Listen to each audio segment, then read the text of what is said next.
குட்டிமா தமிழ் டிவி குட்டிமா தமிழ் டிவி நேயர்களுக்கு வணக்கம். நான் தான் உங்க மணிகண்டன். தொடர்ந்து குட்டிமா தமிழ் டிவி சேனலுக்கு நீங்க நல்ல ஆதரவு தெரிவிச்சுக்கிட்டு இருக்கீங்க. அதுக்கு இந்த நேரத்துல வந்து ஒரு மிகப்பெரிய நன்றியை தெரிவிச்சுக்கிறேன். இன்னைக்கு குட்டிமா தமிழ் டிவி சேனல்ல பார்க்க போற படம், திரை விமர்சனத்துல பார்க்க போற படம் மதகஜ ராஜா. இது வந்து பாத்தீங்கன்னா ஒரு தமிழ் திரைப்படம். இந்த படம் வந்து பாத்தீங்கன்னா இன்னைக்கு ரிலீஸ் ஆயிருக்கு. ஜனவரி 12 இன்னைக்கு ரிலீஸ் ஆயிருக்கு. அனைவருக்கும் இனிய பொங்கல் நல்வாழ்த்துக்கள்.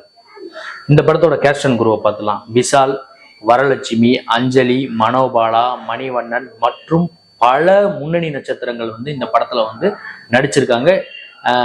கதை இயக்கம் யாருன்னு கேட்டீங்கன்னா சுந்தர்சி. இவர் வந்து லேட்டஸ்டா வந்து பாத்தீங்கன்னா அரண்மனை 4 பெரிய அளவுல ரிலீஸ் ஆகி பெரிய அளவுல ஹிட்டான ஒரு படம். ஆனா இந்த படம் வந்து பாத்தீங்கன்னா 12 வருஷத்துக்கு முன்னாடி ரிலீஸ் ஆக வேண்டிய ஒரு திரைப்படம். 2013 ரிலீஸ் ஆக வேண்டிய ஒரு திரைப்படம், பொங்கலுக்கு ரிலீஸ் ஆக வேண்டிய திரைப்படம் இன்னைக்கு ரிலீஸ் ஆயிருக்கு. 2025 12 வருஷம் கழிச்சு ரிலீஸ் ஆயிருக்கு.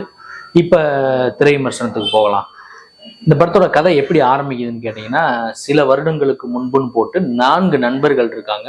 அவங்க வந்து அவங்களுடைய வாத்தியார் ஒருத்தர் வந்து ஓட்டப்பந்தய போட்டியில இவங்க 4 நண்பர்களை கலந்துக்கிற சொல்றாங்க. இந்த 4 நண்பர்களும் அந்த பந்தயத்துல கலந்துக்கிட்டு ஜெயிச்சிடறாங்க. ஜெயிச்சு வேற வேற ஊர்களுக்கு போயிடுறாங்க இந்த 4 நண்பர்களும். சில வருடங்களுக்கு பிறகு அந்த வாத்தியாருடைய அந்த மாஸ்டருடைய மகளுக்கு வந்து கல்யாணம் வருது. கல்யாணம் வந்தோடனே இந்த 4 பேர்த்தையுமே அவரு போன் நம்பர்லாம் கலெக்ட் பண்ணி போன் பண்ணி கூப்பிடுறாரு. 4 பேரும் அந்த ஊருக்கு வர்றாங்க.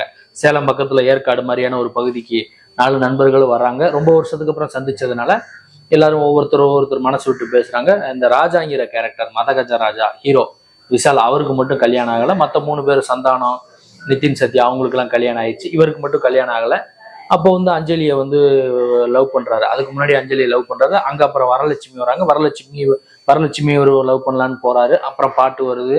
இப்படி கலகலப்பா போயிட்டு இருக்கும்போது அந்த கல்யாணம், அந்த மாஸ்டர் மகளுக்கு கல்யாணம் நடக்க போற நேரத்துல அந்த இடத்துல ஒரு பிரச்சனை. அதை வந்து விஷால் தான் தீர்த்து வைக்கிறாரு. கல்யாணம் நல்லபடியா முடிஞ்சிருது. முடிஞ்சதுக்கு அப்புறம் ஊருக்கு போகலாம் நண்பர்கள்லாம் பிளான் பண்ணும்போது நண்பர்களுக்கு ஏற்பட்ட பிரச்சனை, 2 நண்பர்களுக்கு ஏற்பட்ட பிரச்சனையை வந்து ஹீரோ கிட்ட சொன்ன உடனே யார் அந்த பிரச்சனை காரணம்னா அவன் தான் வில்லன், சோனு சூட். அவர் வந்து பாத்தீங்கன்னா ஒரு முதலமைச்சரையே மாற்றக்கூடிய அளவுக்கு ஒரு கெப்பாசிட்டி உள்ளவர், புஷ்பா படத்துல மாதிரி. அப்ப அவரை வந்து பாத்தீங்கன்னா அவனுக்கு இவங்க 2 பேர்னால பிரச்சனைங்கும் போது இவங்க என்ன பண்றாங்க, அங்கிருந்து இவர் அந்த பிரச்சனைக்காக ஹீரோ போய் வில்லங்கிட்ட மோதுறாரு. மோதினவர் ஜெயிச்சாரா இல்லையா, அந்த பிரச்சனையை சால்வ் பண்ணாரா இல்லையாங்கிறதா இந்த படத்தோட மதகஜ ராஜா படத்தோட முழுநீள திரைக்கதையா அமைஞ்சிருக்கு. இதுல வந்து பாத்தீங்கன்னா விஜய் ஆண்டனி அவர்களுடைய பின்னணி இசையும் பாடல்களும் ரொம்பவே சூப்பரா இருக்குன்னு சொல்லணும். அதுக்கப்புறம் வரலட்சுமியோட அந்த கிளாமர் சீக்வன்ஸா இருக்கட்டும், அஞ்சலியோட டான்ஸா இருக்கட்டும், விஷால் பாடின பாட்டு, இது எல்லாமே படத்துக்கு வந்து பாத்தீங்கன்னா ஒரு மிகப்பெரிய பிளஸ் தான். காமெடி காட்சிகள், இந்த படம் வந்து பாத்தீங்கன்னா கிட்டத்தட்ட 2 மணி நேரம் 20 நிமிஷம் இருக்குன்னு நினைக்கிறேன். 1 மணி நேரம் தாராளமா சிரிக்கலாம். அந்த அளவுக்கு வந்து ஒரு காமெடி, அதாவது டைமிங் காமெடி. சந்தானம், லுலுசபா சாமிநாதன், அப்புறம் லுலுசபா மனோகர், அப்புறம் மனோபாலா, மணிவண்ணன், விஷால், சந்தானம், அப்படி இவங்கெல்லாம் காமெடி வந்து நல்லா பண்ணியிருக்கிறாங்க. 2 மணி நேரம் 20 நிமிஷம் படத்துல வந்து பாத்தீங்கன்னா கிட்டத்தட்ட நம்ம 1 மணி நேரம் தாராளமா சிரிக்கக்கூடிய ஒரு வாய்ப்பு இருக்கு.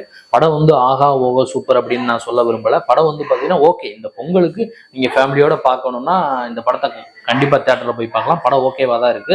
நான் பண்ண இந்த வீடியோ உங்களுக்கு பிடிச்சிருந்தா லைக் பண்ணுங்க, கமெண்ட் பண்ணுங்க, ஷேர் பண்ணுங்க. மறக்காம குட்டிமா தமிழ் டிவி சேனலை சப்ஸ்கிரைப் பண்ணாதவங்களா இருந்தால் ஒரு கூட பண்ணுங்க. பண்ணவங்க பெல் பட்டனை சேர்த்து அழுத்துங்க. அடுத்த வீடியோல இதே மாதிரி ஒரு திரை விமர்சனம் அல்லது சினிமா செய்தி அல்லது இதர செய்தியோட மீண்டும் நான் உங்களை வந்து சந்திக்கிறேன். குட்டிமா தமிழ் டிவி சேனலை பார்த்து ரசிச்சுக்கிட்டு இருக்க நேயர்களுக்கும் ரசிகர்களுக்கும் பொதுமக்களுக்கும் நெஞ்சார்ந்த நன்றிகள்.